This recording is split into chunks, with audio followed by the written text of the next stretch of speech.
আসসালামু আলাইকুম রহমতুল্লাহ। আপনি কি কখনো খেয়াল করেছেন সফর মাস এলেই অনেকেই অকারণে ভয় পায়?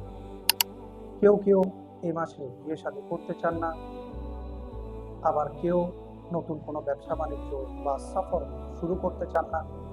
কারো মতে এই মাস অশুভ ও এই মাসে বিভিন্ন বলা মুসিবত নেমে আসে। কিন্তু প্রশ্ন হলো, আসলে কি এগুলো ইসলামের কথা, নাকি শুধু সমাজে বানানো কিছু বলবে? সুপ্রিয় দর্শক ও শ্রোতা, আজ আমরা জানার চেষ্টা করব সফর মাস নিয়ে প্রচলিত কুসংস্কারগুলো আসল সত্য কি। প্রিয় ভাই ও বোনেরা, 12টি মাস আল্লাহ তাবারক তাআলার সৃষ্টি। তন্মধ্যে 4টি মাস অধিক সম্মানিত, বাকি 8টি মাস নিয়ামতপূর্ণ ও মর্যাদাপূর্ণ। এর মধ্যে সফর মাস একটি। সুবহানাল্লাহ। এই মাসে কোনো অশুভত্ব বা অশুভ অমঙ্গল নেই, কেননা প্রত্যেকটি দিন, প্রত্যেকটি মাস আল্লাহ কর্তৃক নির্ধারিত।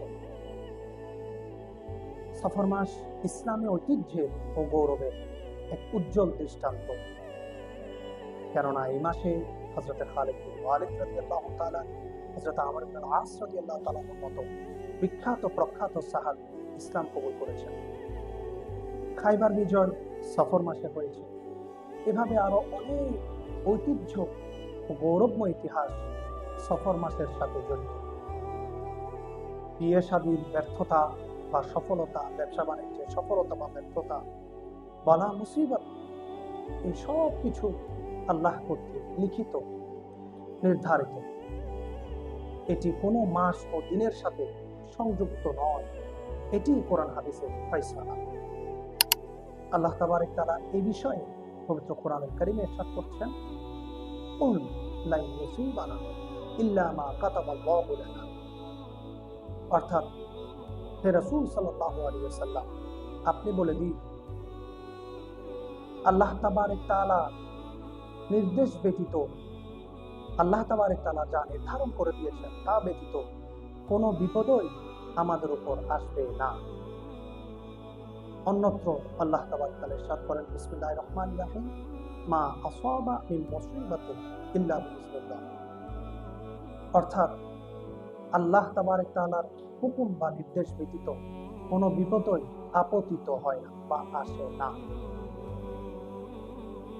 সফর মাস একটি পবিত্র মাস, বরকতময় মাস। এই বিষয়টি হাদিস শরীফে রাসূল পাক সাল্লাল্লাহু আলাইহি ওয়াসাল্লাম স্পষ্ট ঘোষণা করে দিয়েছেন। তিনি বলেন, বিসমিল্লাহির রহমানির রহিম, আন আবি হুরায়রা রাদিয়াল্লাহু তাআলা আনহু আনিন নবী সাল্লাল্লাহু আলাইহি ওয়াসাল্লাম قال লা আদওয়া ওয়ালা ইয়ারাতা ওয়ালা হামাতা ওয়ালা সফর। আমরা এই হাদিস শরীফে স্পষ্ট দেখতে পেয়েছি রাসূল পাক সাল্লাল্লাহু আলাইহি ওয়াসাল্লাম ইরশাদ করেছেন, ওয়ালা সফর, অর্থাৎ সফর মাসে কোনো অশুভত্ব অমঙ্গল নেই। সুবহানাল্লাহ। ওয়ালা সফর শব্দের ব্যাখ্যায় মুহাদ্দিসগণ ঐক্যমত হয়েছে, সফর মাসে কোনো অমঙ্গল নেই। সুবহানাল্লাহ। সফর মাস অন্যান্য 11 মাসের আমল করার একটি মাস। এই মাসে আমরা বেশি বেশি পবিত্র কোরআনুল কারীমের তেলাওয়াত করব, রাসূল পাক সাল্লাল্লাহু আলাইহি ওয়াসাল্লামের উপর দুরূদ শরীফ এবং সালাতুত তাসবিহ, নফল ইবাদত, জিকির, আজকার, দান সাদকা আমরা এগুলো করব। আইয়ামে বীজের 13, 14, 15 তারিখের যে রোজা, আমরা এটি রাখার চেষ্টা করব। সাপ্তাহিক যে নফল রোজা সোমবার এবং বৃহস্পতিবার, আমরা এটিও রাখার চেষ্টা করব। এই মাসের শেষ বুধবার, আখেরি চাহার সোমবার যে গোসল রয়েছে, এটি আমরা আদায় করব। বেশি বেশি এই মাসে আল্লাহ তাবারক তাআলার দরবারে ফরিয়াদ করব আমাদের দুনিয়া এবং আখিরাতের মঙ্গলের জন্য। সুবহানাল্লাহ। সুতরাং আসুন আমরা অপসংস্কৃতি, কুসংস্কারকে বর্জন করি, কোরআন এবং হাদিসের নির্দেশ অনুযায়ী আমাদের জীবনকে পরিচালনা করি এবং অন্যদেরকেও সতর্ক করি। আল্লাহ তাবারক তাআলা আমাদেরকে সঠিক বুঝ দান করুন। আমিন।